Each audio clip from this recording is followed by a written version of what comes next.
Kigambo ku Radio 4, Radio 7 ne Radio 8 nze Adam Kungwaliro ndine Honorable Dr. Fred Mukasambide. Kigambo buli kawungezi olunaku olwokusatu nga olunaku olwokuna rather nga tukuba torch mu nsonga nga bwe zitambula mu ggwanga. Nsanyuse nnyo muganda wange Adamu. Ekisookera ddala njagala okwebaza Mukama Katonda okulaba nga asobozesezza olunaku olwaleero okusisinkana. Tebibadde byangu. Program olunaku olwaleero eyise mu mitendera mingi. Abatuwuliriza njagala okutwala omukisa guno okwebaza. Dr. Musemberezo Muzindalo bulungi muwulire. Njagala okutwala omukisa guno okwebaza. Kubanga leero si bya bulijjo. Program y'olwaleero eyise masanganzira mangi. Era abatuwuliriza ebadde tegenda kubeerawo. Wabaddewo emiziziko mingi naye njagala okwebaza abantu bano wammanga asookera ddala njagala okwebaza ggwe ssebo Adamu we bali kulwana professionally njagala okwebaza bannannyini mukutu guno nga mbiira ddala waggulu ku mukulu CEO radio CEO we bali ssebo kulinnya kigere n'enfufu n'efuumuka waggulu njagala nnyo n'okwebaza muganda wange Dr. Muganga mwebaza lwa nsonga nti ababadde bagala okulemesa programu eno baade bakozesezza university ye naye yalinnya enkandago n'agaana n'agamba nedda tujja kusobola okukola ekintu ekirala olunaku olulala olunaku lwa Dr. Mulumulekere n'olwekyo nze nabasuubiza nti kweno programu tujja kwogeranga mazima agamu nga gannyigiriza amalala nga teganyigiriza naye nga tujja kwogeranga maki mazima bakugamba nti kasitoba ngo yogera mazima teweetaaga kukuraminga oba kukwata bukusu kye wayogedde kubanga gabeera ge maki ge mazima n'olwekyo Mukama yeebale okubeera nga programu eno ebaddewo olunaku olwaleero. Amaanyi goyina matono. Anyway, amaanyi tutandikire ku nsonga. Nze Katonda yankola bulala. Katono nnyo. Waliwo ekiwandiiko ky'endaba ekifuluma ekitambula. Esebo. Mwabadde mu nsonga z'Abanyarwanda ezo. Njagala tuteeke obudde obusinga obungi, especially in the next hour. But for now, Dr. Kizza Besigye. Era nga sinakwata ku Dr. Besigye. Njagala abatuwuliriza mu kitegeere. Programu eno ye programu esinga okuwulirizibwa mu Uganda mu evening kakati abagiwuliriza mbasaba mutandike kati okugiteeka mu ssente zigende mu radio bwe mutakikole bajja kkeera enkya abalina ensimbi baginzijeko okukola advert oba okulangira kweno programu radio ogiwa $1,500,000 omwezi. Kampuni eziwuliriza n'empapula ngenda kuzisaba kati sebo Adamu muzimpe ngende nenoonyeze ba sponsor programu yange ereme kuvaawo abantu baffe programu egenda kuvaawo ababadde basoma ne woba otunda nte jango sponsoringe programu langireko jango programu ya Fesgalewo era kana akantu ka ojja kansalira ku nkatwale nja kunoonya sponsorship ya programu eno ne wabweru w'amawanga ebeerewo nga tevaawo kubanga mu Uganda yonna ye programu yokkanga abantu abatagenze mu ssomero bwe basobola okujja ne basoma ebituufu kubanga nze soogera bya bufuzi kweno programu buli kyenjogera kibeera kituufu nga kirina n'ebiwandiiko ebikinnyonnyolako kubanga abatuwuliriza ndi musajja muyigirize nina diguri esooka Bachelor of Mass Communication Makerere University abajjukirawo we nafuukira guild president wa university eyo gye nasookerako nina Bachelor of Laws degree mateeka ya Makerere University nina diploma in legal practice Makerere University masters LLM oil and gas ne PhD honoris causa University of Philadelphia nina obumanyi ndi muwandiisi wa bitabo nsobola okwogera ekintu nga kye kituufu sinywa mwenge ne bwonkubira ku ssaawa 9 bwe mbanga seebase tulo mbeera nsoma n'olwekyo abatuwuliriza wano mbeera mu kusomesa kwennyini programu mugibeezeewo neme kufuna bizibu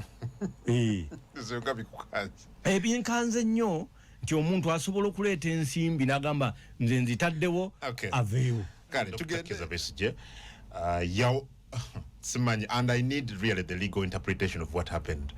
Dr. Besigye agende Kenya ku Lwomukaaga okwetaba ku certain book launch ya Martha Karua abula ebbanga lino lyonna until yesterday morning mukyale we yagenda nti mwami we yawambiddwa but she had reliable information kyalimu kamukadukulu k'amagye mu Uganda about 11 n'aleetebwa mu kooti y'amagye ebibuuzo bikyali bingi ebimu ku byo nja kubuuzanga bitaano kumu ekisooka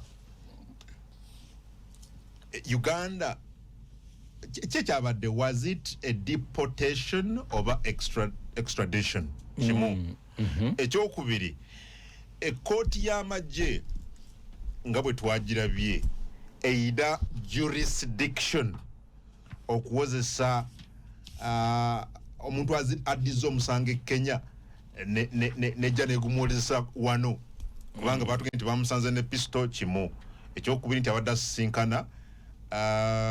asisinkana abantu ab'enjawulo nga bateekateeka okubaako obulabe bwe bakola wano bokutaataaganya ebyokwerinda bya wano mu ggwanga erya Greece ggwanga erya Switzerland n'eggwanga erya Kenya lyennyini kati emisango abadde agidiza report allegedly bweru wa ggwanga naye yawolesezza wano. Ekyokusatu Kenya yavuddeyo leero ne yeegaana okuba part ku nkwata ya Dr. Kizza Besigye ne subsequent return mu ggwanga erya Uganda. What does that mean? Uganda yalumbye Kenya in terms of sovereignty n'ebirala.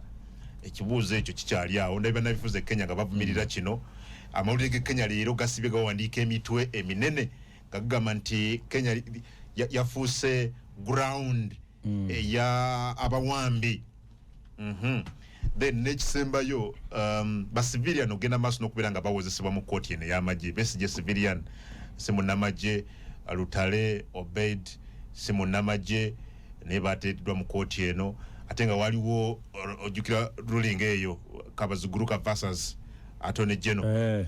So tuliwa Dr. sobola okutandikira wonna kakati kyenjagala abantu baffe bategeere eno tiyabadde deportation era teriyo ngeri yonna mateeka ga deportation gye gatuukiza muntu mu court martial ey'ensi endala naye tubeera ne ze bayita extradition treaties nti ensi bw'ebanga eyagala omuntu azizze omusango oba alowoozebwa okuba n'omusango wano ewaka naye nga addukidde Kenya bwe tuba tuyina endagaano gye bayita extradition treaty kitegeeza nti omuntu oyo Kenya esobola okumutuweereza wano awere nembe n'omusango gwe yazizza.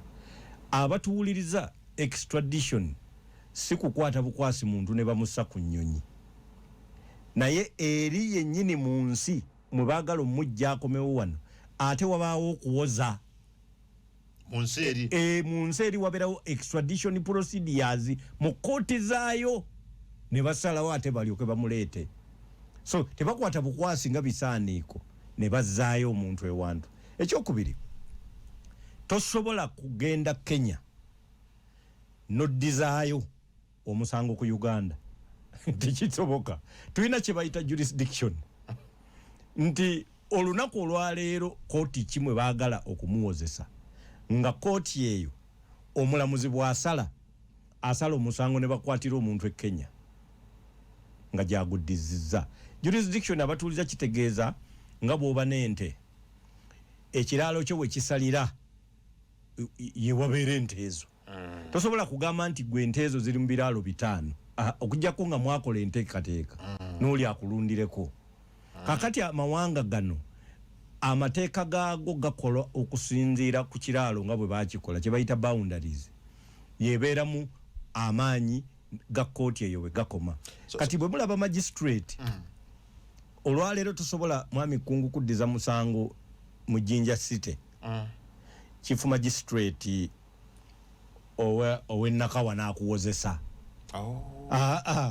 Bantwala ne bankwatira wane Kampala banzaayo Jinja kati ekyo wabaawo etteeka lye bayita magistrates court magisterial area instrument eyo yeyogera nti gwe bawoleze Nakawa obeera waguddiza mu magisterial area eya Nakawa. Ndowooza abantu baffe mulina okukitegeera nti gundi yazizza omusango bamutwalidde Nakawa, gundi yazizza omusango awoleza Makindi, gundi kubanga buli kooti eweebwa olukomera weekola ki? Wait. Kooti za Uganda tezisukka nsalo. Kooti za Uganda tezisukka nsalo. Ekisoboka. Kakati n'olwekyo ekintu ekyokubiri oba ekyokusatu tulina gye bayita East African Community. Objectives ezo eza East African Community mu article ey'okutaano ezimu zigamba nti ffeffe nnyini tujja kutabagana ng'amawanga abantu baffe bakolaganire wamu mu bintu ebisinga ebigobererwa. Akawaayiro namba 6 clause D akatrite abatuuliza y'endagaano etekawo amawanga enkolagana mu mawanga gano. Kagamba nti mu ngeri yonna yonna ey'okukolagana ey'amawanga gano tulina okuteekanga ekitiibwa mu ddembe ly'obuntu. Era nga tugoberera eddembe ly'obuntu oba amateeka agateekeddwa mu African Charter on Human and People's Rights. Ate akawaayiro namba 7 article 7 2 oba sub article 2 oba clause 2 ko kagamba nti ate kati kyateeka amawanga agegattira mu mukago gwa East Africa okugoberera amateeka ago. N'olwekyo njagala okubalaga nti kino ekyakoleddwa kimenya mateeka. Mwami Kungu tekisoboka kubanga bozza omusango bakuyoola omulundi gumu nga tebakubuulidde ani akutte bakwatidde ki wazizza ki naye ne bakusabusa mu bbuutu ne weesanga mu kkomera oba mu kooti ogwo omusango tebayinza gusinga kubanga n'engeri gye bakutta omuntu ematalinga ku ngeri gye bamuvunaana omusango. N'olwekyo bino ebikolebwa gavumenti ya Uganda zinalisimanyi nti enaatera okutuuka ku kintu ekifaanana bwe kiti. Nawe wakyewunyiza? Nakyewunyiza. Njagala nnyo okutandika okuwuliriza ekyomuntu okuwoleza mu kooti maasho waliwo ebisango ebiteeka bye tutanasobola kusazaamu mu constitutional court ebyabasiviliani okuwoleza mu kooti maasho. Dr. Besigye basobola okuba nga bamubalanga ali mu reserve force. Naye kyewuunyisa okugamba nti mugimu ku misango gye wazizza bakusanze ne piste Kenya. Naye piste eyo bagambye nti ng'erina 8 rounds kakati edoko kubanga badogisitudde ng'asula batule kakati so bitandise otusesa. Idi Amin oyo golaba bagamba mbu kubanga omanye ebintu bino kati otandika n'obyewuunya ogamba byali bituufu oba byali bituufu ye yabikolanga oba si ye yabikolanga olubidala nga bitandise okufaanagana. Bagambanga nti omuntu kasita yamuvumiranga ku leediyo mwana wattu omuntu oyo ng'agwa ku kabenje era akabenje ebiseera ebisinga asobola okuvuga emmotoka okuva e Kampala okutuuka e Masaka naye agenda otuuka e Masaka bw'ati ng'agwiridde mu kabenje ate ku Lake Victoria kakati. N'olwekyo abatuuliriza gavumenti ya Uganda eriko abantu kati abaagala ennyo okulaga pulezidenti nti bakola. Abantu abo bwe batandise okukola ebintu eby'enjawulo bingi ebintu ebyo tubyegendereze. For example ekigendera kyabadde ki Dr. Besigye gimu ku misango gye bamuvunaana yagizza months or even a year back kigambibwa ng'ekyokusinkana abantu ab'enjawulo e Greece, Switzerland. Why wait for him to go to Kenya? Lwaki tomukutte ng'afuluma ekisaawe oba n'omulinda n'akomawo n'omukwata but you wait n'agenda e Kenya n'omuteeka mu motoka n'omuwambirayo n'omuvuga wansi n'omuleeta. Kakati abantu beyasisinkana bali mu nsi ki etali mu UN nga tetukkirizibwa basisinkana kubanga mu Uganda muno bateekeddwa okubanga kati batandise okutuwa pamiti ez'okusisinkana abantu kati tewafunye ate wasisinkanya abantu babweru w'eggwanga nga tonaba nagenda ku ddiro eyaguzza. Era n'ekyo kyewuunyisa ate omuntu nga zizza omusango omunonera otya wabweru w'eggwanga naye ye nga Dr. Besigye ng'omuntu kigenda muyamba kubanga ekisooka gwe musango tegiyinza musinga kooti bwe ziba nga ziwoza ebituufu. Ekyokubiri gugenda muyamba nga ye munnabyabufuzi alina n'oddamu okulowooza kati ku kwesimba ku bwa pulezidenti kubanga atera nnyo okwesimbawo singa baba banaatera omukwata oba atera nnyo okuba ow'amaanyi singa bamukwata. Atera nnyo mu byafaayo bye okwesimbawo singa baba banaatera omukwata oba atera nnyo okuba ow'amaanyi mu kalulu singa bamukwata. N'olwekyo kati obubonero bwonna bulaga ayinza nga bwe bagamba nti otunula ggulu wali n'otandika okumanya nti egenda kutonnya ng'erimu n'okubwatuka kakati obubonero butandise okulaga. Kenya tenafulumya protest note eri Uganda ku nsonga eno, but okuvaayo obuvine beegaana nti ffe tetwabadde part of this, what the expected is ekyalizzeko kufulumya protest note ku Uganda. Abatuwuliriza ne Kenya eri mu matigga saawa eno naye eri mu buwambe. Si kituufu nti kati Kenya waliwo democracy, ali mu kwonoonebwa omukulembeze aliko kati Ruto. Era naye kati alina ebitongole engeri gy'atandise okubijjako. Mukimanyi nti electoral commission nakati tennajjuzibwa nga yagobye deputy president gwe bamulonda naye nga bombi babawadde obululu bwe bumu nga tewali electoral commission ate nga kyekimu ku bintu ebiteekeddwa okukolebwako mu kooti. N'olwekyo emisango wadde oli akyawera ennemba yamuwaabira na buli kimu, naye akola kye bayita olaba institutions zino bw'oba onaayonoona emirembe mu ggwanga ozikolako kye bayita puppeteering. Zifuuka nga bugologoosi nga gwosika gwe gwosalawo kye zikola. Kooti osika busisi waya ekyo bayita choreographic political lynching nga obafudde ba muppets oba puppets. Electoral commission kyoyagala kyekola, judiciary kyoyagala kyekola. Gwe kimanyi nti bagazetingako election ya deputy president kusawa mukago gwekiro. Era kati abamu balowooza nti National Gazette e Kenya kati bagiteeka mu karuumu akamu mu State House, agamba kyusamu wano sazaamu kola na kano. Bagoba omuntu nga tebannaba na kugoberera mitendera girina kugobererwa, oyo naye n'agobebwa. Kakati ekiri e Kenya bali mu kuwamba n'okubuzaawo abantu paka kati abamu battibwa ne basanga emirambo. So Kenya eri mu kuddayo, ebadde yeegombebwa eddayo ku mulembe gwa Moi. Ate eyinza okuyitawo kubanga agikulembera mu mulembe gwa Moi, ye yali mu bikibuligedi kye bayitanga jeshi la muzeeyi. Lwaki twogera ebintu bino? Twagala abatuwuliriza mutegeere titugenda kukkiriza kuzzaayo East Africa mu bintu ebyasooka nga ate tubadde tulowooza ti Kenya kyekyokulabirako ekya demokrasi. So n'olwekyo ebyo ebikolebwa gyebiri era bikolebwa, era gavumenti ebimanyi era ejja kwebwakana era omukulembeze ajja kuba alimba. So n'olwekyo tulowooza nti tuddeyo mangu ku mutendera ogwa demokrasiya gwe tubadde tutandise okukufuna. Institution za wano zikyafugibwa mukulembeze omu. Tubadde tulowooza nti tuli mu mbeera etandika okuteekateeka okuzizza mu mikono gy'abantu. Naye ate ne Kenya bezitandika okwonooneka tugenda kufuna ekizibu. Is Dr. Besigye a political prisoner? Toyinza na kumanya kubanga nze mu byobufuzi mbadde sirabanga kati yasinga okutiisa Dr. Besigye. Mbadde sirowooza nga ne bw'obala ku babaka bagamba nti kubaka kati abadde takyayina nnyo na kibiina kiri awo kimanyiddwa ali mu kuteekateeka kuwandiisa kibiina nga agenda kuwandiisa buwandiisi.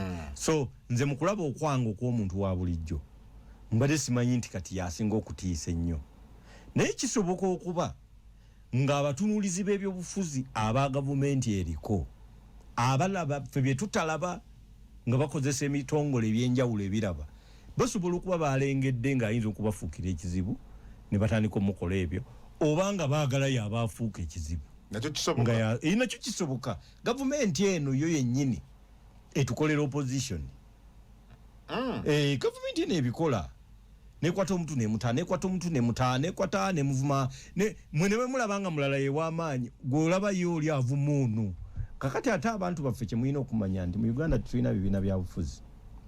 We have got political sentiments. Tulina endowooza za mirundi ebiri, abagamba nti aveeko n'abagamba nti asigaleko.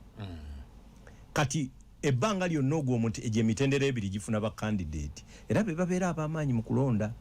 So n'olwekyo abantu abo be bafuuka ab'amaanyi era mu buli bbanga erinnya lye likyuka.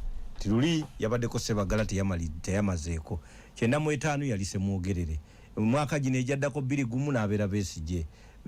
Besigye n'atwazaako kati n'abeera Kyagulanyi. Kati saawa eno tulinda tusobola okuba tukyali awo Besigye n'addamu nga gavumenti yemukoze era gavumenti byonna yegyebikola bwekwata ba abantu gwe bategeera nti yo yagisobola kati newo nekiwandiiko kyendabye nga kitambula ku mukutu ogwa X n'emikutu emirala nga ndaba the Ugandan Banyarwanda stakeholders had a constructive discussion in a meeting held at Sheraton Hotel, Kampala on November 17th, where they unanimously resolved the following. But bino byonna simanyi oba biribitya, but what I've heard ze eziringa attacks oba a sign of displeasure eriba elders mu community y'Abanyarwanda. I'm sure oli well informed ku nsonga zino, but my question is kiki ekigenda maaso mu community y'Abanyarwanda mu ggwanga lya Uganda? What is happening? Bantu nga batabukidde ba elders. Akati ekisooka kyenyamiza nti baba batabukidde. Ekyamazima nno baba bayise buli kigambo, naye twetaaga okutunulira ebintu bingi. Mwami Kungu, Abanyarwanda naddala ate kati abavubuka, kubanga abakulu bagenda babivaako,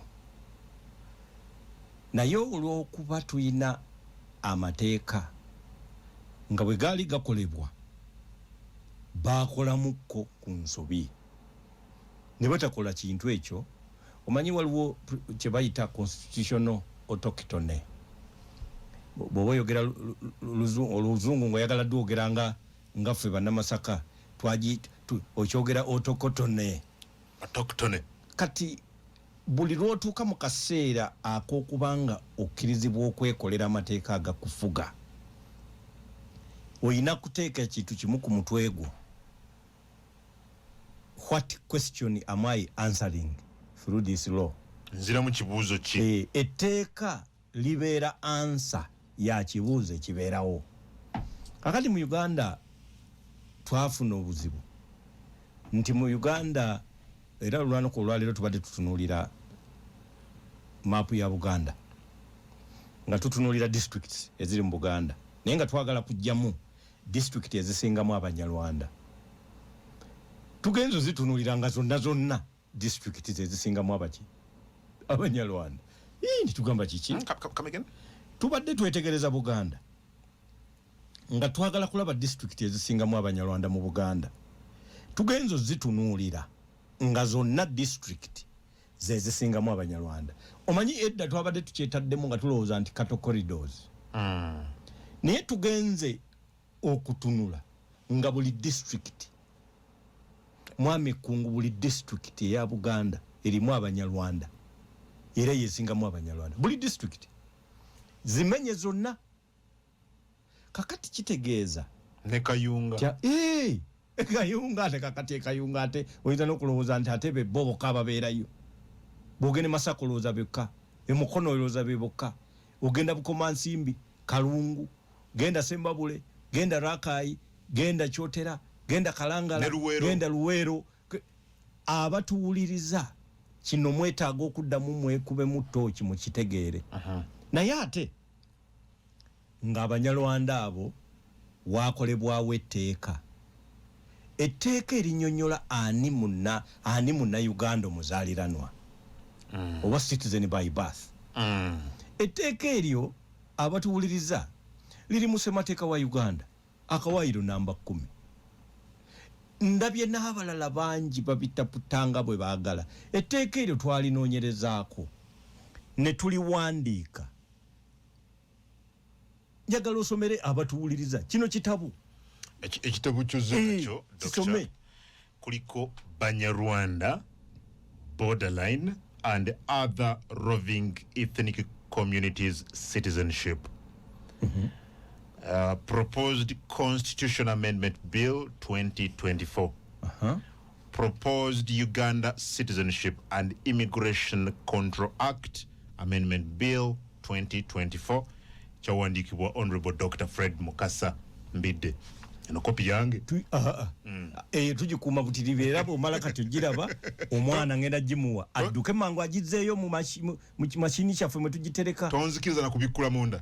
Oyinza okubikkula naye oyanguye tumalirize.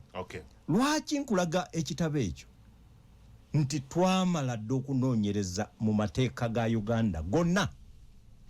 Amateeka abamu balowooza nti aga citizenship ya Uganda gayina kutandikira ku ssemateeka aliwo. Abamu balowooza nti okubeera omuzaalirano wa Uganda biba byafaayo.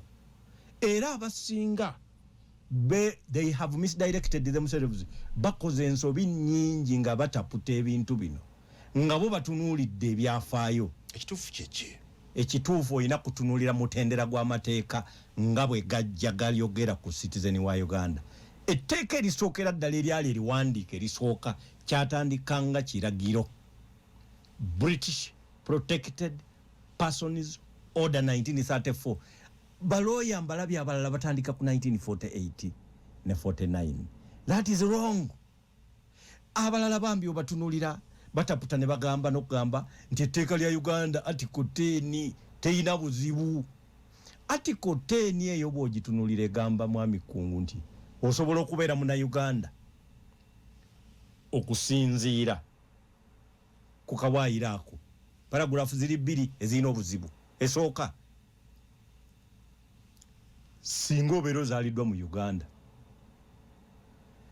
naye ng'omu ku bazadde bo oba bajjajjaabo yali memba, omanyi ki kigamba bannamateeka balina okunnyonnyola ekigambo memba kitegeeza ki?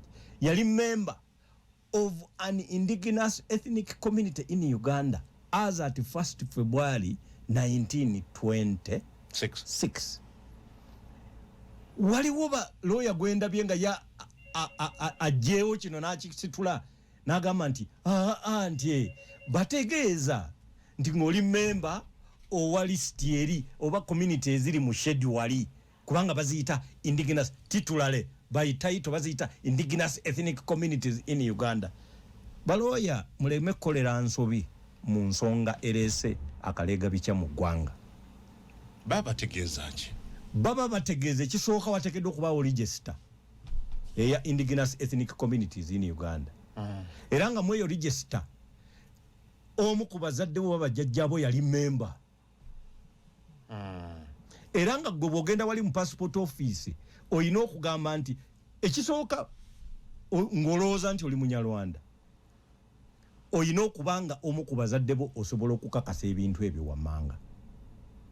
1926 tewaaliwo Uganda.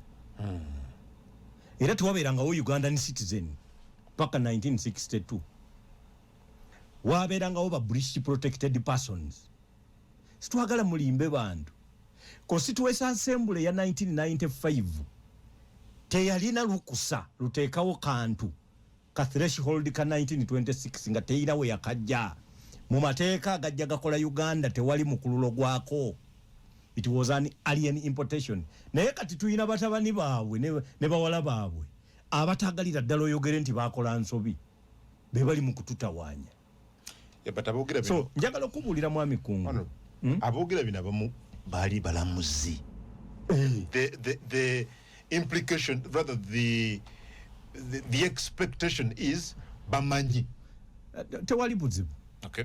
Era nze mpanye ekitiibwa abalamuzi naye tokisukkulumya ku balooya kubanga omulamuzi tawuza. Gwe bakugamba nti Tyson ne Evander Holyfield bagenda kwekuba gwe ng'otendereza bagenda okusala empaka.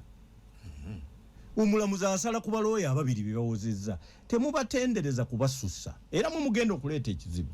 Ekyokubiri, ow'ekitiibwa omulamuzi bw'oba oyagala okukuuma ekitiibwa kyo gwe togenda watali bitiibwa. Togendayo. Bw'obanga ow'ekitiibwa omulamuzi oyagala okukuuma ekitiibwa kyo togenda gye batagabira bitiibwa.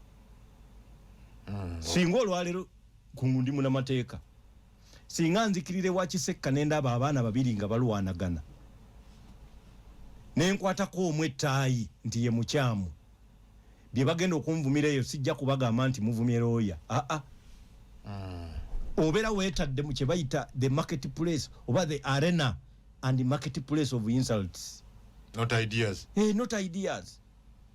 Oyina okukwata ensonga mu ngeri ya kisajja kikulu. Ensonga eno erumiza abantu ffe tutambudde eggwanga.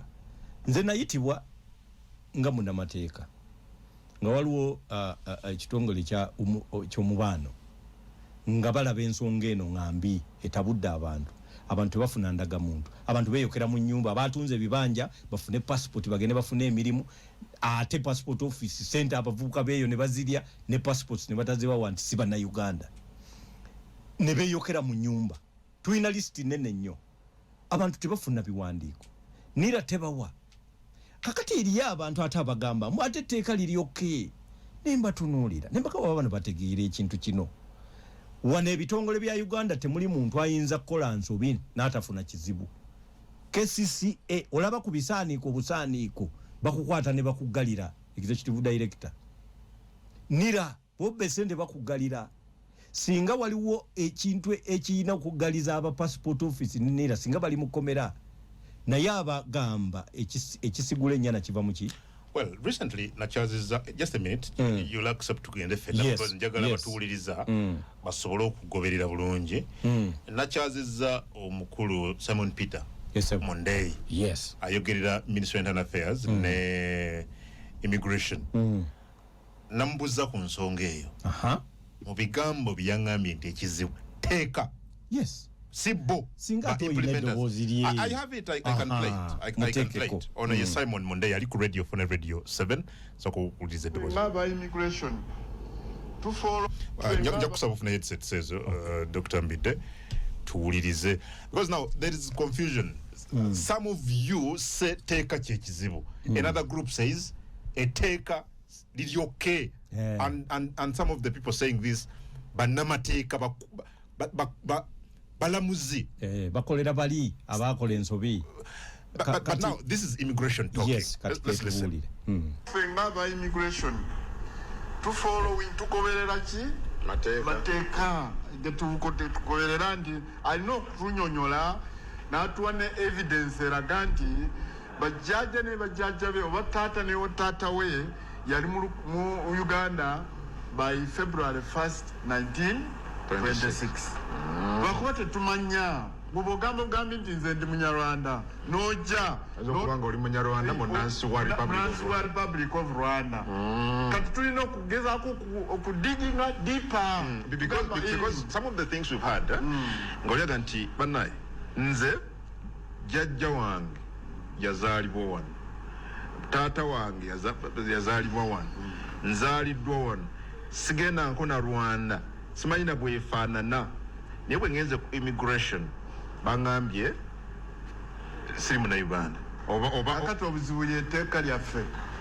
Oyo muntu actually ordinarily yandibadde abeera akwalifyinga kubeera Munnayuganda nga bw'olaba etteeka bwe liri America, bwe liri Canada, bwebito nti bw'ozaaliwayo obeera automatic citizen w'eggwanga eryo. afuukira omunnansi w'eggwanga eryo. Etteeka lye litusibye bwe luti yazaalibwa wano, nzaaliddwa wano, sigenda nkona Rwanda, simanyi na bwefaanana. Naye bwe ngenze ku immigration bangambye siri Munnayuganda oba akati obuzibu ly'etteeka lyaffe. Oyo muntu actually ordinarily yandibadde abeera akwalifyinga kubeera Munnayuganda nga bw'olaba etteeka bwe liri America, bwe liri Canada, bwebito nti bw'ozaaliwayo obeera automatic citizen w'eggwanga eryo. afuukira omunnansi w'eggwanga eryo. Etteeka lye litusibye bwe luti kubanga bw'oba oze n'ogamba nti jjajja yazaalibwa wano, jjajja wa jjajja yazaalibwa wano, tuweeyo evidence.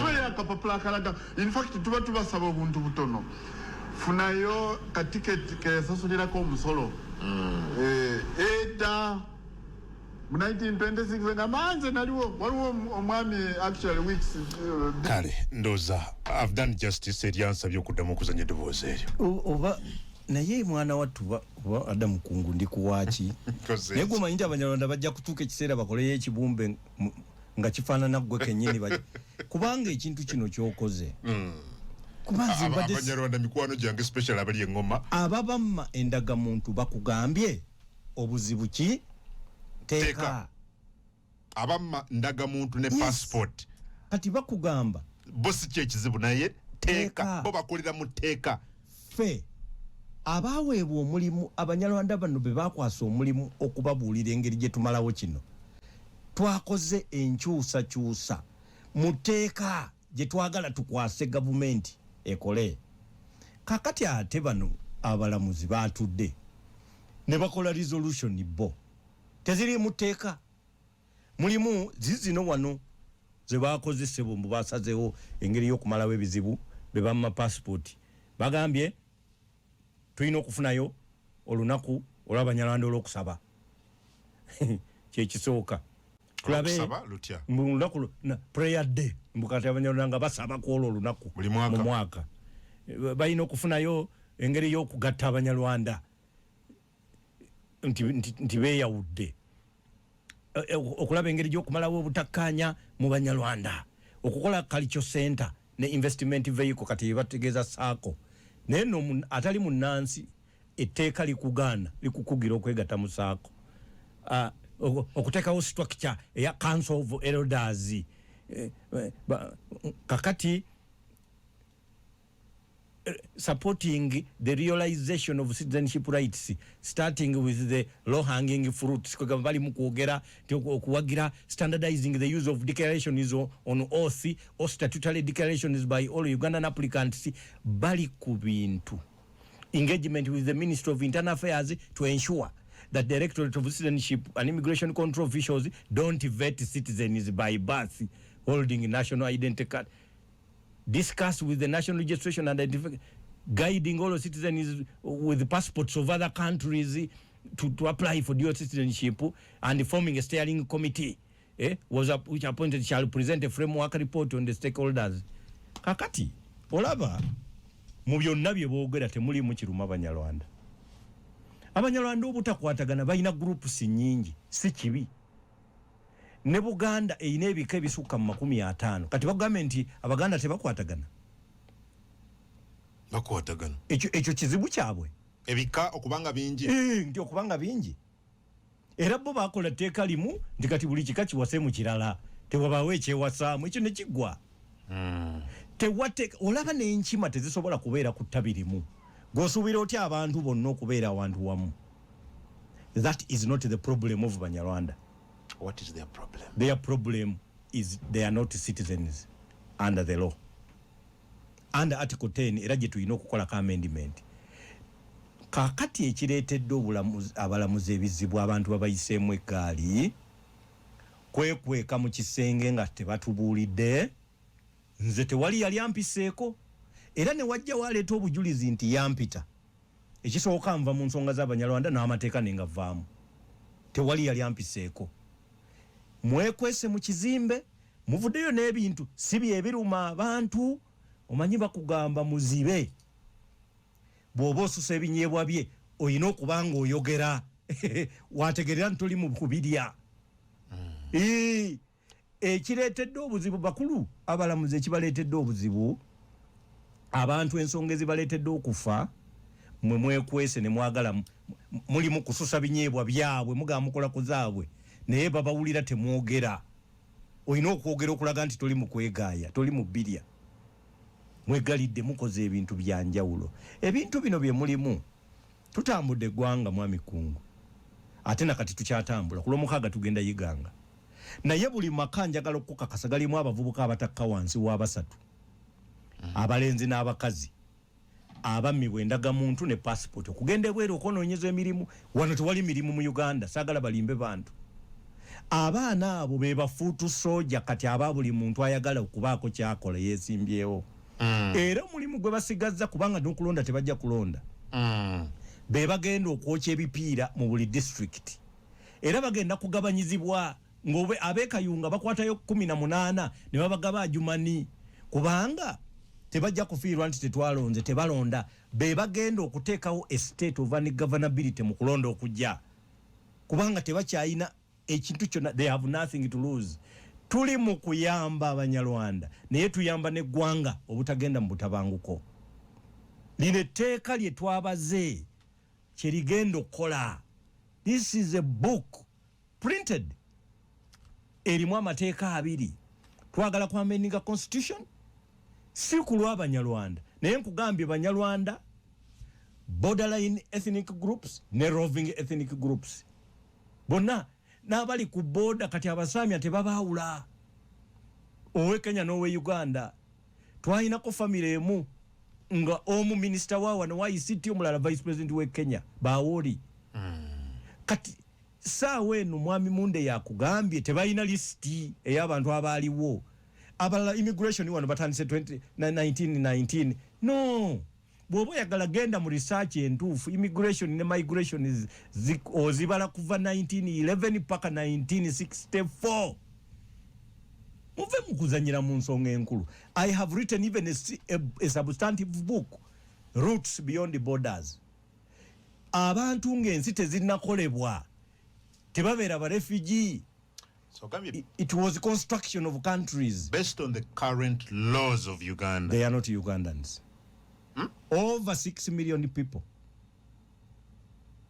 are stateless. Kakati njagala okukubulira abampuliriza mwenna ne balooya bwe mba mwagala okutegeera ensonga eno mugende musome omusango ogwa Anudo Achiyenga Anudo versus Republic of Tanzania we mugende okutegerera kiki enjogerako principles ziri bbiri ze tuyetaaga mu ssemateeka wa Uganda ezinyonyola citizen by birth jus soli ne jus sanguinis nga oli citizen olw'okuba wawe bakuzaalidde oba oli citizen olw'okuba bazadde bo ba citizen of Uganda by birth. Two principles.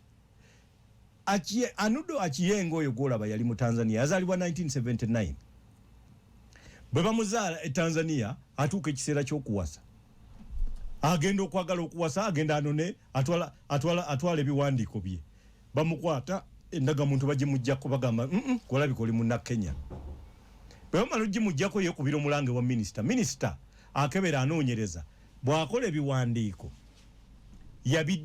yakwasa internal affairs nga bagamba nti ono munna Kenya alabika bakwata omusajja nga agenza okunona ebiwandiiko bye ne bamusuula Kenya nayo olwamukwata negamba ono mu Tanzania nayo neemuzza kati ate Tanzania neemugaana n'abeera mu No Man's Land okumala emyaka eki paka bwe yawandika ka email nga akawandikira African Court on Human and People's Rights bambi yo African Court neemuyamba neegufuula omusango neemukwasa looya awoleza obwereere omusajja ekyali kimutute yali ayagala kuwasa abatuwuliriza tokkirizibwa na kukola mbaga nga toli muna Uganda tokkirizibwa kugula ttaka yadde okulitunda nga toli muna Uganda omanya abamu boogera ku passport si kituufu nti buli omu ayagala genda bweru naye ebintu byennyini tokkirizibwa genda mu myoga tokkirizibwa genda mu PDM tokkirizibwa byonna tokkirizibwa kubanga toyina visitors visa toyina work permit tuyina kakati waliwo nno n'omusajja gwe nasanze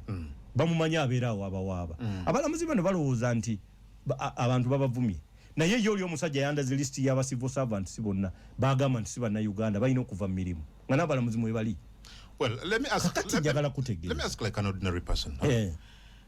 When you say, I know you've explained this, but waliwo abeebuuza batuwuliriza bw'ogamba nti Abanyarwanda mu Uganda si banna Uganda okusinza ku ssemateeka waffe but ssemateeka wa 95 alistinga Banyarwanda as a tribe in Uganda, meaning they are Ugandans known mu ssemateeka waffe. Kakati bw'oba osoma babateeka mu schedule mulimu be bayita Abanyarwanda schedule abampuliriza n'abandaba ku TikTok eyebeera listi ey'amawanga mu Uganda gannansangwa bateekamu ne be bayita Abanyarwanda kati obuzibu obuli awo nti every Kinyarwanda speaker buli ayogera Olunyarwanda alowooza ye Munyarwanda oli ali wali si bwe kiri kati gwe okufuuka Omunyarwanda ali mu schedule eri gw'ogenda mu article 10 yennyonnyola oyo article 10 yennyonnyola Omunyarwanda yennyonnyola citizen by birth kati bwe kunnyonnyola n'obanga oli muna Uganda kati awo ng'olondawo oba obeera Munyarwanda kakati 1926 eyo date ya boundary demarcation kitegeeza era nalabye wano mu biwandiiko by'abantu abakulu abatudde mu hoteri bo balowooza nti buli Munyarwanda alina kubanga yasibuka mu Eastern Rwanda era bo balowooza nti Omunyarwanda alina kubanga wasibuka mu district ezo ezasalibwa ku Rwanda Mpororo, Ntungamo, Kisolo, Kabale Party. Kakati si kituufu Munyarwanda w'ekibuga teyaveeyo. Naye yasangibwa ali wano. Uganda egenda okukolebwawo nga waali. Oba yazaalibwa wano nga Uganda yakolebwa dda. Uganda yatandika 1962. Temulimba abantu twalinawo Uganda nga tekinnatuuka ekyo. Ekyaliwo yali protectorate nga bali balimiramu byabwe. Pamba bamulimira Bugisu, tobacco bamulimira mu West Nile, dairy farming mu Western, babagatta wano babagatta nga mulinga bakataala.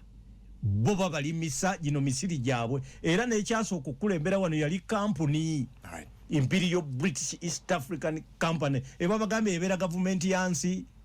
Titulimba bantu. Right. Ensi yatandika mu 1962. That is a sovereign state. Lwaki njagala okuteekawo ensonga zino bbiri mwami Kungu. Citizenship. Citizenship is a matter of municipal law. Matter ya nsi ya gwanga. It is a matter of sovereign states. Kati abakola ssemateeka ate ne bakola ensobi ne boogera ku ethnicity nga ate bayogera ku citizenship. Ethnicity si tekwata ku tteeka lya nsi. Ethnicity ekwata ku tteeka lya nsi yonna. It is extraterritorial. Yo eri ku international law. Era eva mu Uganda negende walala. Toyinza gamba nti omuntu yenna okubeera Omuganda olina kubeera mu Nyankole. No. Abanyankola abamu bali mu Uganda balala bali Congo.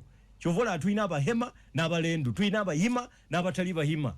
Kakati abantu baffe mulemeku ba member ba Constituency Assembly mwakola nsobi. Okuddira citizenship by birth ne muteeka ku ethnicity. Bakitanga ku ethnicity. Batabani bamwe batutawaanya kubanga tebaagala tuwogere nti eyo nsobi kati twavuddeyo okwogera amazima. Alright. Yes. Njagala obannyonnyola Abanyarwanda betwogerako si bantu b'e Rwanda. Bano twogera ku Bannayuganda. Kino lwakuba nti Bannayuganda abamu temunaba kumanyisibwa oba temulina batambuze. Naye bw'ogenda South Africa waliwo abantu be bayita Abasoto. So ng'eriyo n'eggwanga lye bayita Lesotho. Waliwo be bayita Abaswana. So ng'eriyo n'eggwanga lye bayita Botswana. Naye ffe bo ba South Africa. Bw'ogenda Kenya waliwo be bayita Abasomali. So ng'eriyo n'eggwanga lye bayita Somalia. Naye Abasomali bo ab'e Kenya Basomali Bannakenya. Bo waliwo ne be bayita Abapakistani ne be bayita Aba-Indians. Naye nga bava mu gye bayita archipelago. Archipelago kigambo kya Luzungu ekitegeeza islands zenyingi waliwo island Zanzibar, Pemba and Mafia. Eriyo abaaveeyo Kenya ne bafuula nga bo Bannakenya kuba bazaalibwa mu Kenya naye nga bajjajja baabwe baava ku archipelago eyo. Kakati olunaku olwaleero bano betwogerako Abanyarwanda twogera ku Bannayuganda so si abantu b'e Rwanda. Naye Bannayuganda temunafuna kumanyisibwa kw'amaanyi kubanga tewaliwo nnyo yakolako ku civic education yeno. Kyovola n'abamu baabula ne balowooza nti n'okufuuka Bannayuganda balina kukyusa linnya nti baleme kufuuka baleme kubeera Banyarwanda kubanga kino tebakimanyi. Omuntu akumye endaga muntu nga oli Munyarwanda ne bwe weefuula ekintu ekirala agikumma kubanga olaba emmese nayo ngezi. Ne bw'ogigamba nti eno kapa kati tugikyusizza erinnya teyinza girinaana. Kuba ekigirya si linnya lya kapa. Okay. It is the character of a cat okulya emmese. So n'olwekyo ekyo n'emmese zikiraba. So abantu baffe lwakuba nti kyembalabamu bambi twetaaga okumanyisibwa. Ekyokubiri twetaaga okweggyamu kye bayita Schadenfreude oba obukyayi oba epikarikase mu Luzungu nti omuntu okubeera nga ayina obukyayi nti abeera asanyukira nnyo ekizibu ekigudde ku mulala. Okay. The misfortunes of another. Ekyo ekintu kiri kati mu Uganda. Mu Uganda ekizimbe bwe kikwata omuliro oli abuuzabuuza kyani. Tayinza kkaayana. Twin Towers eza America zajja omuliro nakati tetumanyi nnyinizo kubanga bo bali nationalistic. So twagala tumalirize ebizibu bino ebyekikadde. Tuyoke tuddeyo mu patriotism ey'eggwanga. Toyenza Doctor. Mwebale. N'olwekyo abantu baffe njagala mutusabire. Twagala kukyusa ssemateeka nga tukozesa gavumenti eno eriko.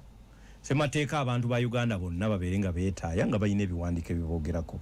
Tuleme kubeera n'abantu nga tebalina biboogerako bajja kukola ebikolobero bingi nga toyinza namukwata n'otegeera nti y'ono. Okay. So n'olwekyo kino kiyamba ffenna kiyamba na bano betukolera. Nammwe bakama baffe bakulu baffe n'abagamba nti muli ba elder mukole bya kikulu kyokka abantu tebajja kubalumba era n'abalumba tujja kubakomako mwebale nnyo njagala wakiri kantumire ba team drone kubanga bano abantu babeera mu nsiri team drone eyo ye team ey'abanyarwanda egenda mu buli ggwanga yetambulira mu drone kati buli kitundu tutuuseeyo buli kino kya ggwanga betuba ni kyemaani Kayitana oyo ne yadda mu kifo ekya Ijiro Semajeje yali deputy speaker wa Buganda Lukiiko abantu bano ne task force yonna mwebalo mulimu gw'obwerere gwe mukola nga teri abasasula era njagala mweyongere maaso nga mukola Ssaabasajja Kabaka awangale maaso moja.